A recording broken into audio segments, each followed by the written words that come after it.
Hello po. Isang mapagpalang hapon po sa inyong lahat.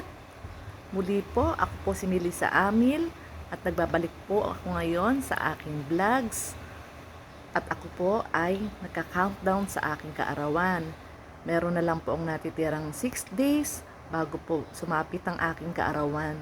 Maraming salamat po sa inyong lahat na nagsasubscribe sa aking YouTube channel, nagla-like, nagko-comment. Pagpalain po kayo ni Lord sa inyong kabutihang loob at naway ito po ay mapalitan po ng blessing na darating sa inyong buhay. Naway kayo ligtas anumang kapahamakan at kayo lagi kasama ni Lord sa inyong puso, sa inyong pag-iisip.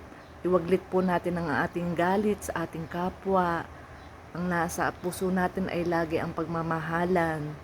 Sana po kung saan dako kayo naroroon, kayo po'y lumalakbay, naglalakad, nasa eskwelahan sa mga oras na to, nasa company, nagwo-work,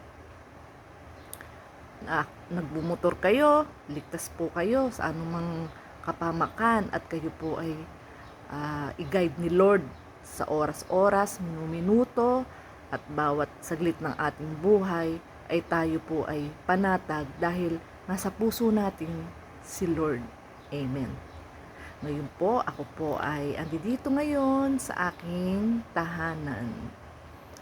Yan.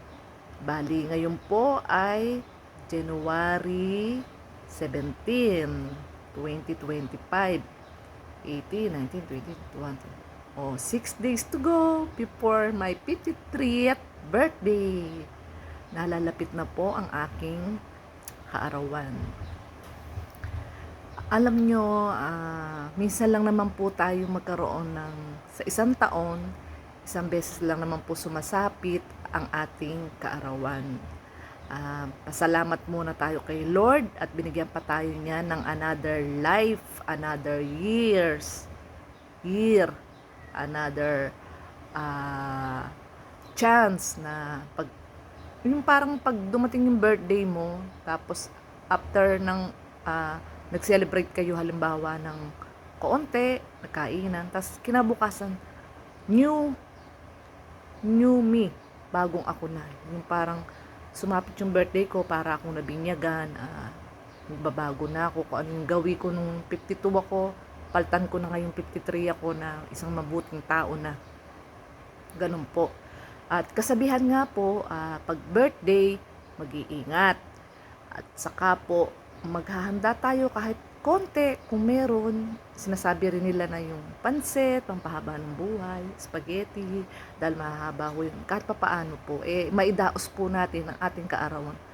Kung walang-wala naman po talaga at wala nga po maiulam, marami tayong anak o pambaon man lang, tapos ihahanda pa, magsimba po tayo.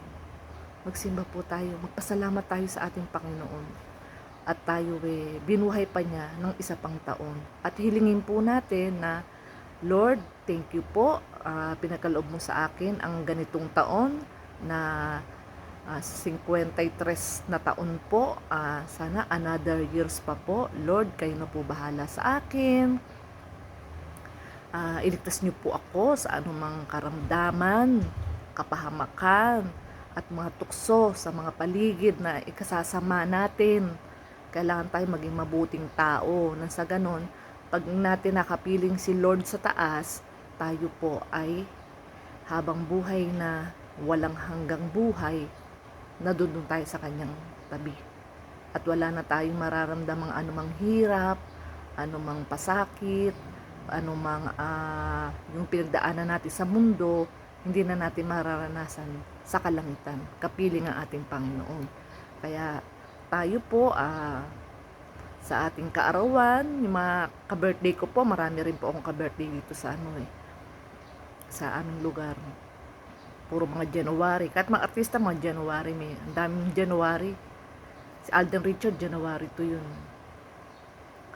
Kaya po ito, pag na dumating po ang birthday ko, magsisimba muna po ako. And then, magluluto po ng aking kaunting handa para sa pamimigay ko po dito sa mga kapitbahay, kung ano po yung makayanan kong ihanda, magsasabi po akong pasensya na po at ito lang po ang aking nakayanan. Ngayon ho, bilang reward ko naman sa aking sarili, reregaluhan ko po ang sarili ko. Nag-ipon po ako para sa sarili ko na maregaluhan ko po yung aking sarili. Ngayon po, pagdating po ng mga bandang 20 or 21, yung naipon ko po yun na kahit pabarya-barya, lumaki na ho, ayoko ho ipakita kasi baka ho sabihin nila, ayoko ho nang may ganun ho ayoko ho nagpapakita sa mga video ng ng pera or something na mayayabangan ng tao. Gusto ko po tayo ay maging mapukumbaba. Kung ano man yung meron tayo na na-achieve natin sa ating pinaghirapan, ikip na lang natin sa ating sarili. Huwag natin ipagmayabang. Yun po ang pinakamaganda sa sarili natin. Nang sa ganun, madagdagan pa na madagdagan. Ang mas magandang ipakita, yung tumutulong tayo sa kapwa. Yung mga nagugutom, yung mga namamalimos, naghihirap, pulubi. Yun ang mas magandang ipakita nyo na para matularan kayo ng mga bata ang halimbawa sa bayan, may nanghihingi sa akin matanda, bigyan ko ng pagkain, nakaupo siya doon, binigyan ko siya ng pagkain, totoo po yun, binigyan ko ng pagkain, binigyan ko ng tinapay at tubig. Ngayon may mga batang nakaano doon sa plaza, parang nakakalat din, rin sila, yung mga parang pulube, pagala. Ngayon, may mga magulang naman ho yun. Yung parang lalapitan ako din, ate. Tapos, nasa isip po nila na, ay, mas maganda palang magbigay kesa ikaw yung tatanggap. Mas magandang magbigay. Ang sagot ko naman sa mga bata, mga toto, saan ba ang inyong mga magulang? Ang liliit nyo pa. Tsaka hindi naman ho madudungis ang kanilang kasuotan. Yung parang, naglalaro lang sila sa plaza, tapos type lang nilang manghingi, yun lang po. Parang ganun lang. Hindi naman ho totally sila ibang pulube na nanghihingi, na doon lang natutulog. Hindi ho, maayos ang damit. Tinatanong ko, nag-aaral po ba kayo? Sabi niya, opo, nag-aaral po kami. Naman pala eh. Tapos bibigyan ko na lang ng kahit tigli 5 piso. Pasensya na kayo dyan 5 piso. Opo ate, okay lang. Piso nga lang hinihingi. 10 piso. Yun. Ngayon po, sa aking kaarawan, nagka-countdown po ako, countdown sa akin. Kaya araw-araw po ako nagbablog hanggang sumapit po yung 23 na aking birthday. Na magbablog po ako sa pagluluto ko, sa pagbibigay ko po sa mga kapitbahay, tigis-tigisang pinggan na spaghetti, kung ano po, pagkalooban, bago mag-23 may blessing na dumating, baka may cake din po. Yun po, tinapay, ganyan. Mairaos lang ho. Basta ang mahalaga po ay yung pagpapasalamat natin sa ating Panginoon na tayo umabot, sumapit sa ating kaarawan, na Lord, thank you po at ako'y umabot sa 53 years old. Maraming salamat po sa mga nagdaang taon mula 1 taon ako hanggang 52. Ngayon 53 na ako. Maraming salamat po, Lord, sa iyong binigay na buhay sa akin. Ikaw po ang dahilan kung bakit hanggang ngayon nakatayo pa ako. Ikaw po ang lakas ko. Ikaw po ang nagbibigay sa akin ng healthy body. O kung ako mahina, ang pagkakagawa sa akin ni Lord mahina ako. Pero nasa atin din po yung kain tayo ng kain, halimbawa ng unhealthy food, madadali ho tayo, mga mamantika, mga tuhog-tuhog sa kalye. Pwede naman ho kumain ng mga ganun. Once a month, o every 2 weeks, yung mga fishball, mga kikya, mga ganyan, mga tinatawag nilang Betamax, ba't mga tawag doon? Chicken pit. Pero ang chicken pit po, parang healthy ho yun eh. May collagen ho yun, pero depende ho sa luto. Pag street food kasi, hindi natin alam yung mga sinasawsawan. Kani-kaninong sawsaw na yun. Hindi natin alam. Hindi naman sana nagsusuplada ho tayo. baka nasawsawan ng may sakit, masawsawan natin. Kaya dapat may kanya-kanyang baso. O either, wag na ho kayo humingi ng sauce, kayo na lang mag-sauce sa bahay ninyo. Meron naman hong nabibiling sauce dyan na nakarepack. Ganun ako minsan pag nabili ako. Pero, bihirang-bihira po ako mag-street food. Kaya nga po yung gallbladder ko na resulta ng whole abdomen ko is clear. Hindi ho ako nag-aalak. Hindi ho ako yoyosi. Hindi ho ako nakain ng mga pares yung matataba. Sabaw na lumilinang po. Iwas-iwasan po natin yun.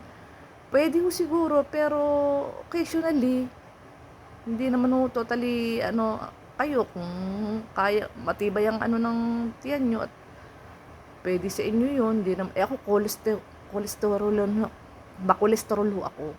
Saglit lang ho kumain ng mga matataba, cholesterol na agad. Ramdam ko na agad, halimbawa, isang slice lang na fork na mayroong taba, nakain ko.